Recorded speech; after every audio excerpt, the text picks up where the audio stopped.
Hi guys, and welcome to another cutting video with Agatebay.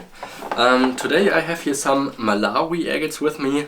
There's two main deposits that we mine in Malawi, I with my partner company, and the one deposit are the agates from the 1970s location, which is like the original place in Malawi where these agates have been found. In the beginning, of course, they have been found on the surface, but meanwhile we have to dig pretty deep until probably around 5 meters or 15 meters deep into the host rock to be able to extract them. Of course, we're closing the holes again, so there's nobody who can fall inside of the holes, and we just renaturate it after the digging process. But these are the nodules that are coming out. From these locations the nodules can be relatively large, so I would say the average size is probably just around the 2 to 3 inch area of the solid nodules, but some of them they can be even up to 6 or 7 inches even in size for the biggest size of pieces. Of course, a lot of the larger ones might have some quartz fillings, and also typically Malawi agates have a lot of fractures, and if you cut a fracture-free piece from that location and you have really good colors, they can also be really valuable.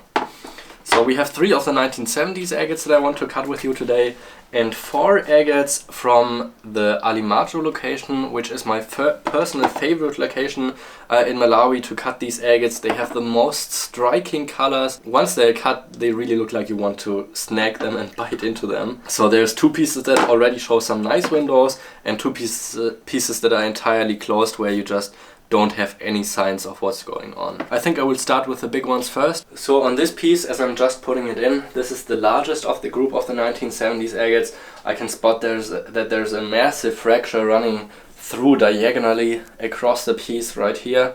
So of course I don't want to cut in any angle that will get the fracture in the piece, so I try to cut somewhat parallel to the piece. There's a little window that goes across here, so I might just go for a section to cut like this, so I will avoid the window as well as the fracture, and then hopefully we'll get 2 nice specimen halves out of it.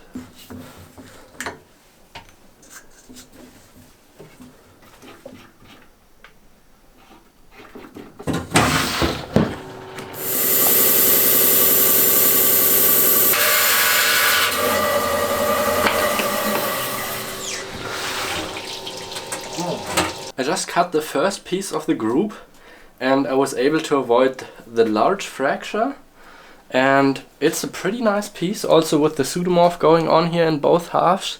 I believe that's a pseudomorph. It's got some amethyst and also a center of calcite. The orange colors are really nice in this piece in combination with the amethyst and the pseudomorph, so it's a pretty wild one, but of course I'm hoping for a piece that's fully banded here, so I think we have still a little bit of potential to cut maybe another piece that has the banding all around. Next one up is the smallest of the 3 pieces from the 1970s location, and I can see there's a lot of fracturing going on in the bottom part here of the nodule. So I cannot cut it in this way, because otherwise I would be hitting all of the fractures going on here. So again, I will cut it relatively parallel to the fractures, but I'm afraid that this piece is still going to have some fractures. Also, it has a small window here, and it's showing a little bit of quartz, but these agates are always up for a surprise, so you never know what's going on until you cut them, because sometimes they also have floaters. I have a new employee that just started cutting for me as well, and I had some pieces on a trash pile with pieces that I just put out. I said whatever he picks he can just cut. So he took one of the pieces that really just looked like a quartz ball, and it turned out to be a floater as well. So never judge a book by its cover. Until you cut the piece, you just don't know what's going to be inside.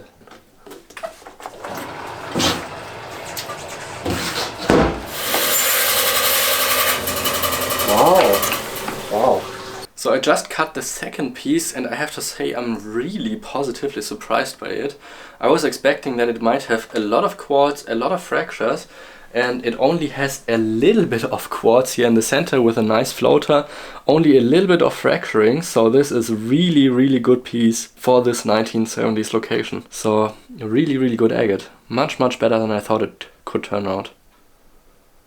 This is the last piece of the 1970s group that I set aside, and also here I can see that it might have some fracturing going on.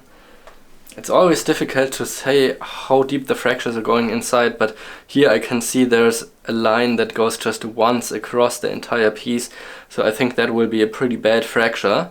There's a window right here, so I will just cut in between the window and the fracture. I don't have a lot of space there, but I will try to make the best of it. The colors seem to be really nice, so I think this one's got some good potential going on.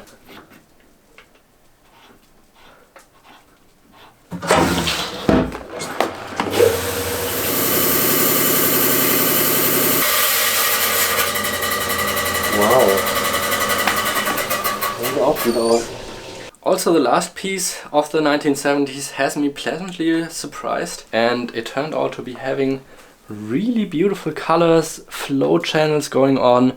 The fracturing is not too bad. These are only like some hairline fractures, so a lot of the Malawi agates, they're much more heavily fractured than this piece is. And I really like the color changes with the red, the blue and purple, the chromatography. It's really a beautiful specimen, so I'm pretty satisfied with this one.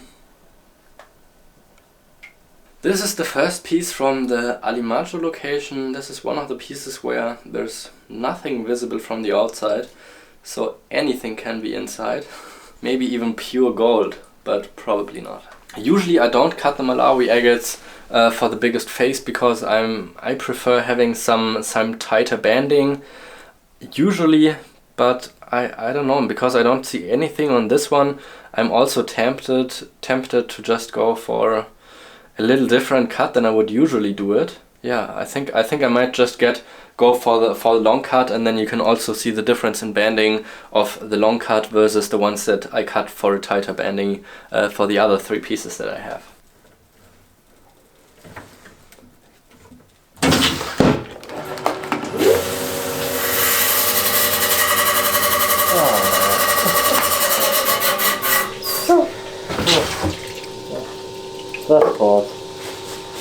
It's only a quartz ball with a fracture even, so we're just gonna throw it right in the bin. Alright, the second piece of the Alimajo agates is showing a beautiful window in my favorite color. So it has a nice little yellow section over there with a little bit of white as well. There's a little bit broken part here where it's not showing a lot. I think I will just go for a cut where it's relatively thick, so probably just through here and then over to this side, so just once across for some tight banding.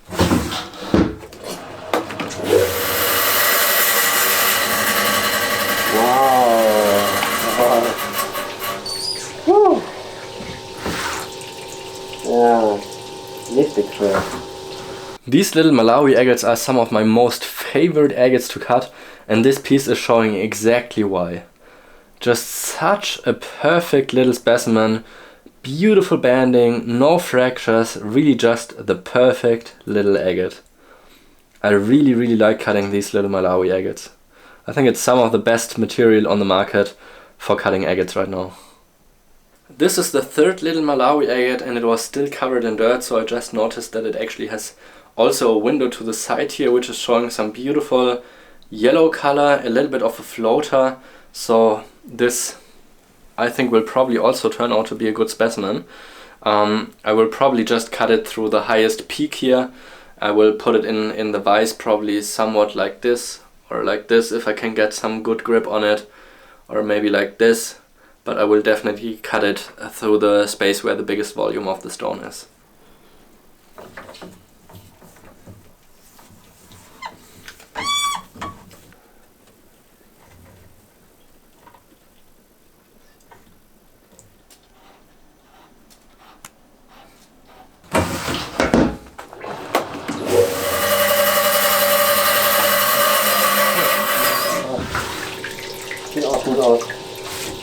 The third piece of the Alimajo agates I cut also turned out to be a superb piece. I could see it could be a little bit of a floater, and in fact it turned out to be a double floater. So what we've been seeing from the outside was the quartz layer that is just around the white band here, but inside of the quartz it developed another floater agate with this beautiful pink color, and I think it might even be a little bit of amethyst in the center here. So another gorgeous specimen from the Alimajo location. And this is the last Alimajo agate I have, and it shows some beautiful windows around the husk here. There's a window over here showing great color. There's another little window. There's a window. There's a window. But because there's so many different windows, it also makes the cutting angle really difficult on how to decide on how you want to cut it. I think one of the most easy opportunities on how to cut is between these two windows just once across here. But I also have the chance to angle it a little bit different and cut through here, because this way I will also miss all of the windows and I will have a bigger face. As you can see, I decided to go for the lengthwise cut with the tighter banding.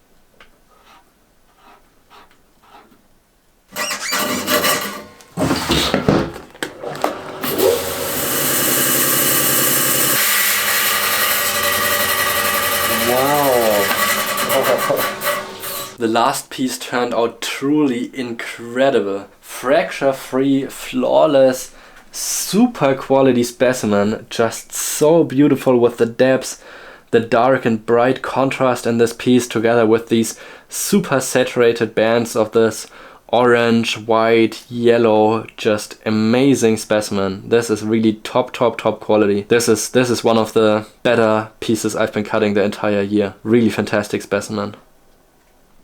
This is the final result of all of the 7 Malawi agate pairs I have been cutting, and I am super happy with the entire result. I think these pieces turned out beautifully. The 1970s agates are a lot larger in size, as you can see, in comparison to the Alimajo agates. Beautiful colors in the 1970s agates as well, but these tend to have a little bit more fracturing. For example, my personal taste is that I prefer to have a smaller agate that has no fractures and is a flawless piece over a piece that might be 2 or 3 times the size, even if it only has like a small hairline fracture. And I mean, this is a fantastic piece for the location for sure, but it does have some fracturing. So it's also easier to sell a smaller stone that has no fractures for me than a larger sized stone that has some fracturing. All of these pieces, as you're watching the video, will be up for sale on my website, so make sure to check that out. If you're looking to add some good quality Malawi agates to your collections, give the video a thumbs up if you enjoyed watching the video, and if you haven't subscribed to the channel but enjoy the content I'm making, also consider subscribing to the channel so you won't miss any of my future videos. And yeah, leave me a comment which one of these is your favorite, because I know tastes are different, but I like all of them, honestly. So thanks for watching.